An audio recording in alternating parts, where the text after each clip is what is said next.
Jai Hind student, welcome to biology class 9th, chapter 2, tissue. So students, in this lecture we will discuss about the types of simple permanent tissue. Okay, so as you all know, tissue को broadly दो parts में divide किया गया. Okay, meristematic tissue and permanent tissue. Then permanent tissue is again divided into two types, that is simple permanent and complex permanent. Now let's discuss about the simple permanent tissue. Simple permanent tissue is further divided into three types of simple permanent tissue, that is parenchyma, collenchyma and sclerenchyma. So first is parenchyma. Now this parenchymatous tissue, it is composed of large thin walled cell which are generally oval or spherical in shape. Okay, that you can see in the figure. This is a diagram of parenchyma cells. Okay, so these tissues, they are composed of large thin walled cells. जो ये tissue होता है इसमें आपको Oval shape की sales दिखेंगी और they are thin walled, बहुत थिन वॉल्ड होती हैं. These cells are not closely packed. As you can see, इनमें बीच बीच में आपको थोड़ी थोड़ी सी स्पेस दिख रही है and that space is known as intercellular space. So ये loosely packed होते हैं. And these living cells, they have a nucleus and vacuole are found in the soft part of the plant. सो इसमें जो है nucleus भी पाया जाता है. एज यू कैन सी, जैसा प्लांट सेल का कैरेक्टरिस्टिक है. जब आपने सेल पढ़ा था तो प्लांट सेल में मैंने बताया था जो न्यूक्लियस होता है दैट इज़ एक्सेंट्रिक, मींस एक साइड में होता है, पेरिफेरी की तरफ न्यूक्लियस होता है and the main central part is occupied by vacuole. So as you can see, तो ये भी एक एग्जाम्पल है प्लांट सेल का ही. तो इसमें जो पेरेन्काइमेटस टिश्यूज़ होते हैं, इसमें जो सेल्स होते हैं वो आपको इस तरह का मिलेगा. न्यूक्लियस जो है बिल्कुल you will find at the side, बिल्कुल पेरिफेरी में न्यूक्लियस होगा. Okay, and vacuole it occupies the central position. Now they store food. Parenchymatous cells जो होते हैं ये फूड स्टोर करते हैं. एक तो इनका ये फंक्शन है, ठीक है, storage first function. And second, they fill up the spaces between the tissue के बीच बीच में जो भी स्पेसेस होती हैं वो इनको फिल करते हैं. एक तरह से आप कह सकते हो ये पैकिंग टिश्यू का भी काम करते हैं. जैसे जब आप टीएस देखोगे, ट्रांसफर सेक्शन देखोगे स्टेम का, रूट का, तो आपको कॉर्टेक्स मिलेगा. ओके, कॉर्टेक्स पोर्शन मिलेगा. देन आपको वेस्कुलर बंडल्स मिलेंगे. तो इनके बीच बीच में जो भी स्पेसेस होती हैं that is filled by parenchymatous tissue. And they also provide temporary support to the plant. Temporary support provide करते हैं बट इनका मेन फंक्शन है storage and they fill the space between the tissues. When they contain chloroplast as in leaf, they help to manufacture food. So parenchymatous tissue हैं ये दो तरह के होते हैं. एक होते हैं क्लोरेन्काइमा और आप कह सकते हो क्लोरेन्काइमा सेल्स, और एक होते हैं आपके एरेन्काइमा. सो जब अगर पेरेन्काइमेटस टिश्यू में क्लोरोप्लास्ट प्रेजेंट है, that is the green pigment chlorophyll, जो कि जिसमें क्लोरोफिल प्रेजेंट होता है, अगर क्लोरोप्लास्ट प्रेजेंट है तो ऐसे टिश्यूज़ को हम बोलते हैं क्लोरेन्काइमेटस टिश्यू. ओके, और ये इनका काम क्या होता है, फूड को मैन्युफैक्चर करना, दैट इज़ फोटोसिंथेसिस में हेल्प करना.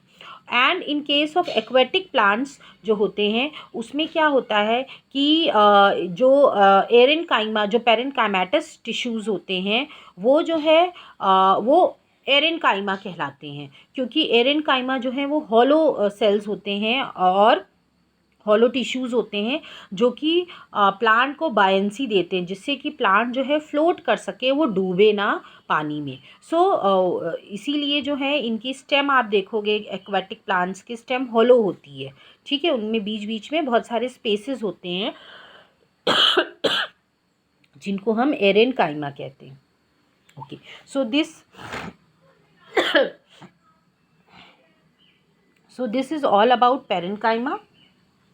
अब हम नेक्स्ट डिस्कस करते हैं second your simple permanent tissue, that is your collenchyma.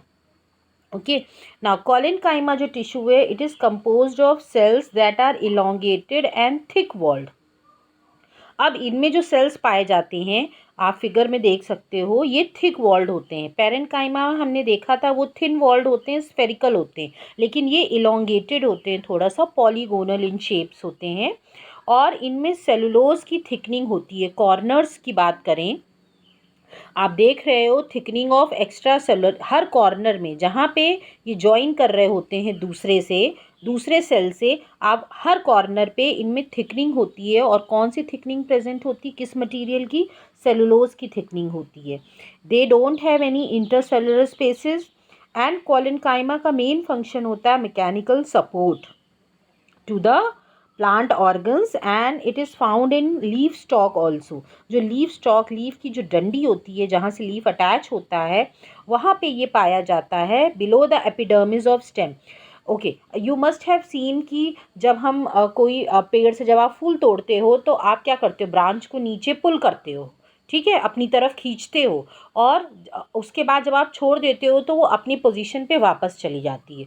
सो ये किस वजह से होता है, ये कोलिनकाइमा टिश्यू प्रेजेंट होता है स्टेम में, जो कि प्लांट को एक तरह से फ्लेक्सिबिलिटी भी देता है, मैकेनिकल सपोर्ट और फ्लेक्सिबिलिटी देता है, जिसकी वजह से जो ब्रांचेज होती हैं वो आप उनको पुल भी कर सकते हो, और उसके बाद when you will leave they will go back to their original position. So this is due to the flexibility.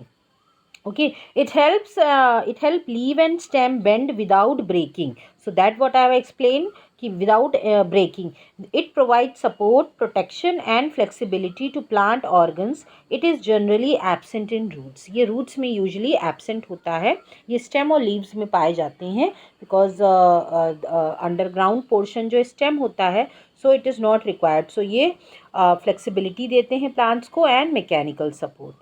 Now coming to the last type of tissue, that is your sclerenchyma. Sclerenchyma tissue होता है, it is composed of long narrow cells whose wall are evenly thicked with lignin.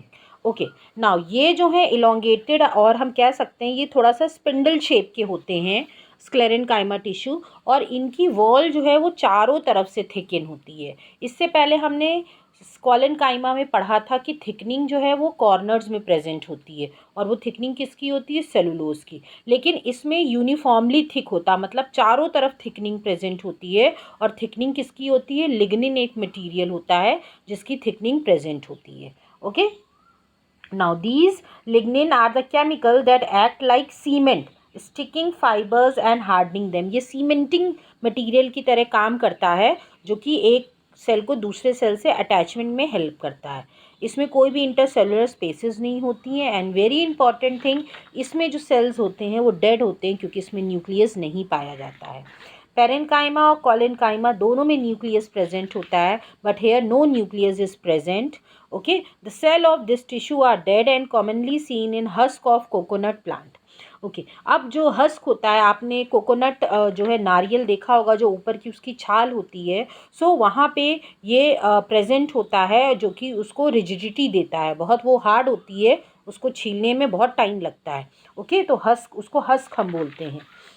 Sclerenchymatous cells are dead. They are packed together and very closely, and their main function is mechanical support and flexibility to the plant tissue.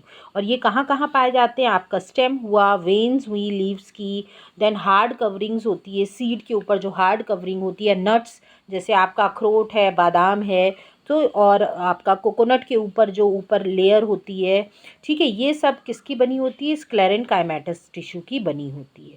Fibre yielding plants की बात करें तो jute है, flex है, इन सब में जो है ये जो टिश्यू है बहुत ज़्यादा अमाउंट में पाया जाता है। So student, this is all about the simple permanent tissue, types of simple permanent tissue, their function, location, structure, very important. इनके स्ट्रक्चर में डिफरेंसेस बहुत पूछा जाता है, so you should learn in you should study them in a comparative way, ठीक है, comparison भी आप करते जाइए, वैसे आप पढ़िए इसको। Okay, so this is all student, thank you everybody.